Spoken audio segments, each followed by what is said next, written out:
gensyn. Mata! I dag var så dagen, hvor det hele sluttede. Vi var med ved afslutningen. Men betød det, der skete på NGO Forum, så overhovedet noget for topmødedeltagerne i Bella Centret? Det var der delte mening om, og vi har spurgt dagens gæster om, hvad de tror. I Kamerun presses kvægnomaderne til at uddanne sig og til at flytte til byerne. Det skal vi høre mere om senere. Men først skal vi til et fint besøg. Som den første statsleder kiggede Hollands Wim Kok forbi til et uformelt møde med de hollandske NGO'er. Modsat mange andre mener han, at topmødet har været en succes, og det gav han 2 grunde til. For 2 reasons I think this is successful. One reason is that all over the world people recognize, not only politicians, but general public opinion, that there is no progress if there is at the same time not a fair distribution, and if the social cohesion is not there. So social cohesion is not something for one day in the week, Sunday morning for example, but social cohesion is something for every day of the week, and for every week of the year, and for every spot in the world. The second reason why this is a successful conference is that the various delegations have agreed upon certain commitments and programs of action that are realistically and challenging at the same time. Realistic because I think the texts of the action programs are not too far away from day-to-day reality, and at the same time challenging because it will be quite an effort to bring the commitments into practice. Wim Kok mente, at det gode samarbejde mellem det offentlige og det civile samfund har været en forudsætning for, at topmødet blev så vellykket.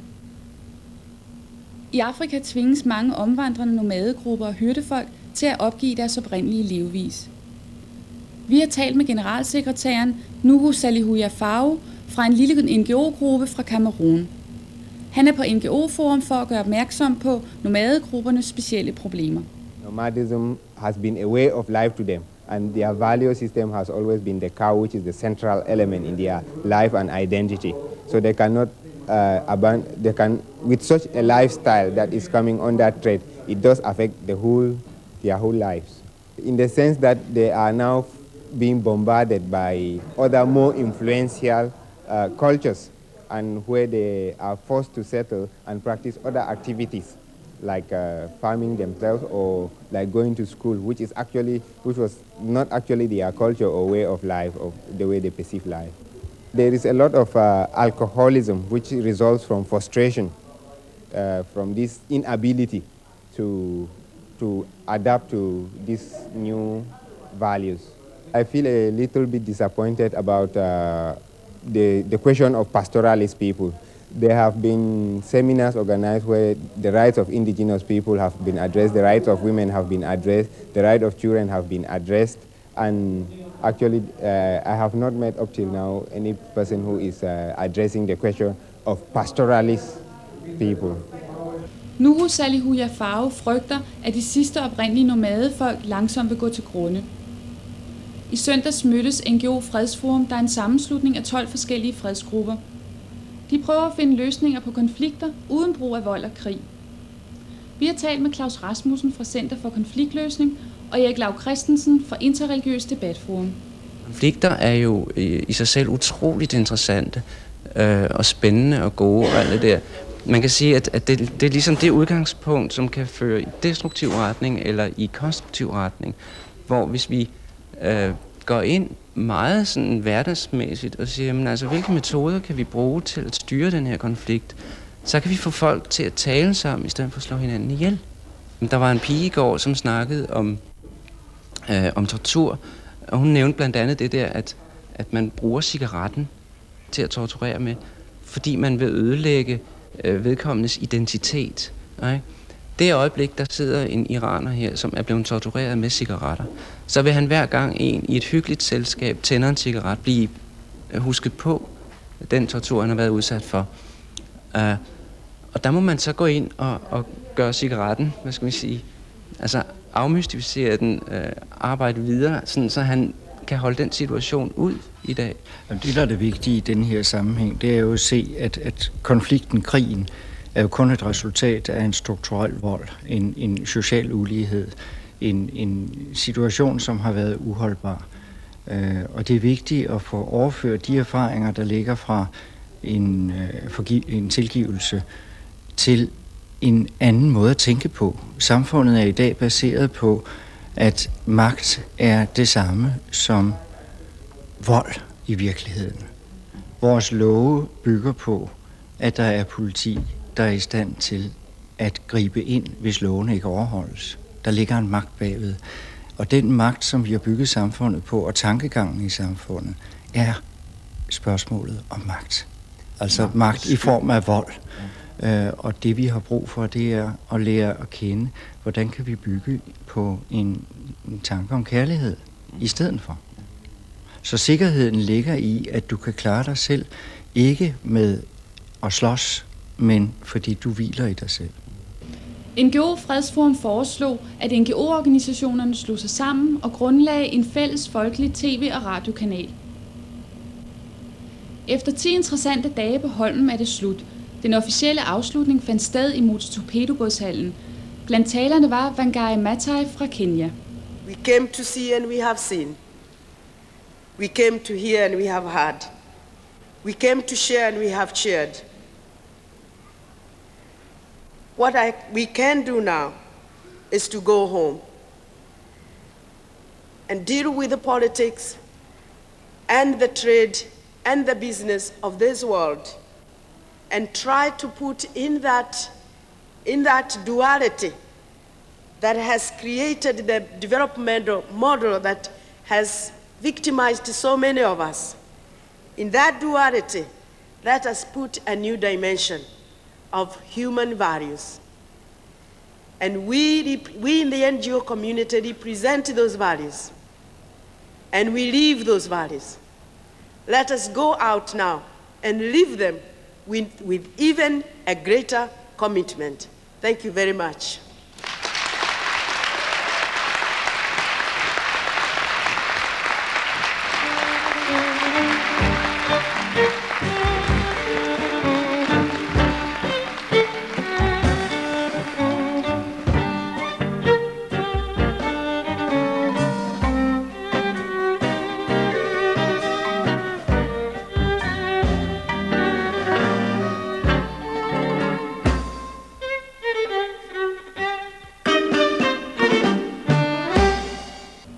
Billederne her til sidst er taget i løbet af ugen af fotografen David Simonsen.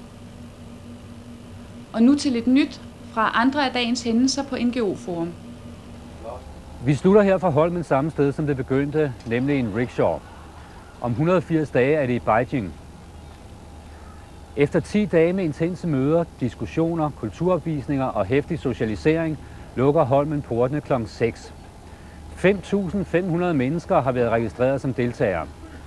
Der har været flere tusind møder og omkring 50 kulturelle begivenheder. Omkring 17.000 mennesker har i gennemsnit lagt deres vej omkring Holmen for at mærke den eksotiske og multikulturelle atmosfære. De har været lagt 20 kroner i entré, i alt godt 3 millioner kroner. Alt i alt løber arrangementet rundt med et budget på 29 millioner kroner. De fleste af pengene kommer fra den danske stat. SID og KAD er utilfredse med, at hverken topmødet i Bella Centeret eller NGO Forum på Holmen har beskæftiget sig med arbejdsrelaterede sygdomme. Danmarks rigdom har haft sine omkostninger, siger de to forbund.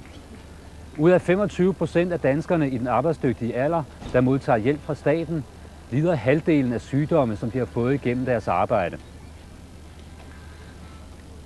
Danmarks håndsrækning til de fattigste lande i form af at slå en streg over gæld på 1 milliard kroner, er kun blevet fulgt op af en enkelt anden nation, nemlig Østrig.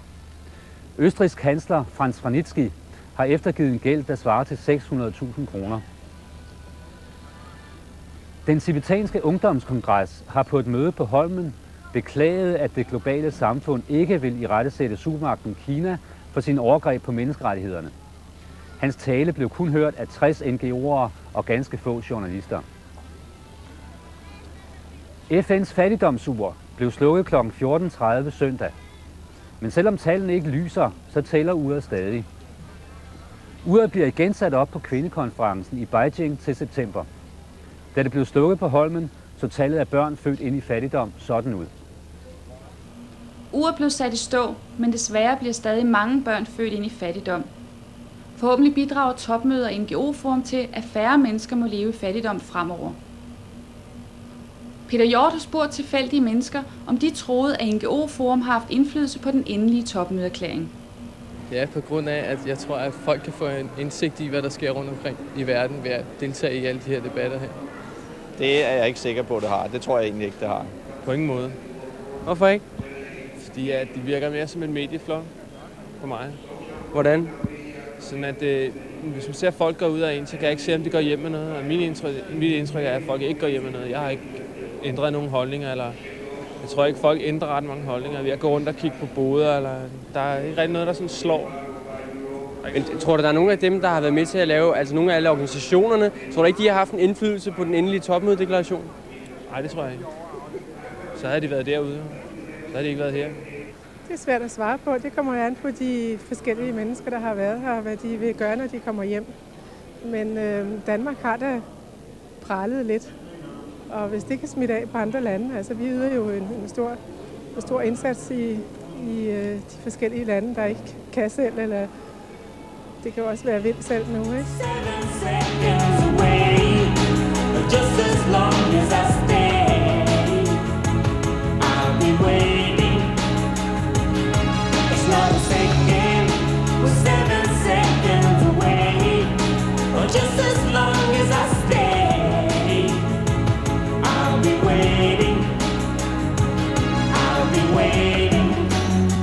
Nu siger vi farvel og tak til Holmen og til jer, kære seere, og det gør vi med cubansk musik.